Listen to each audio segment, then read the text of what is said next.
Bu gigant 130 ming so'mdan so'yishga ketibdi. Yine Hamdam Qassob ertan 22 iyun günü telesentrda go'shtxonasida so'yadi ekan buni. Voy.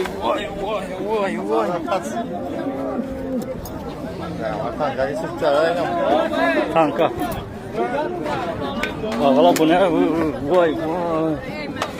Böyle kara. Bunun savdası pişti. Hamdam Qassob oldu bunu. Burnu yırtılgan, internette meşhur bulup çıkan öküz bu canavar. Yine.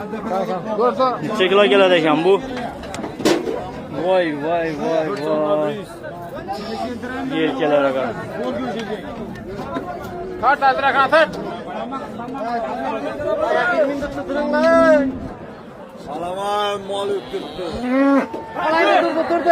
Ha görünge. Vay gödeye kadar. Bol al. Bir tonna 100 neçe? Bir tonna 145. Bir tonna 145 kilo ekan. Hamdam Qassobning go'shti yandan boylanadi ekan. Hamdam Qassob yana bora orasida telesentra.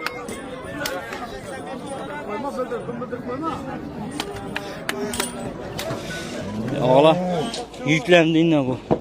Vay. Yelkelerin belini, gengliğine qarang. Selamünaleyküm, ağa yaxshimisiz? Siz harman? Yemchi buratimiz. Hammadan buri yemni tomat chiqadi bozordan nari. Yine.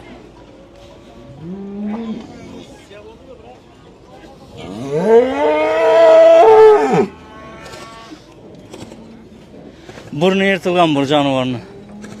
Pryamoy nafas oladi bu canavar. Bunun için kaç para lazım? Ana. Tumshug'ini olaman desangiz Hamdam Qassob yana boraverasiz ana. Esdalik. Ana.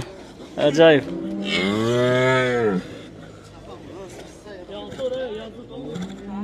Boraverasiz. So'yisha 130 dan ketibdi. Yetti canavar. 1 tonna 145 kilo.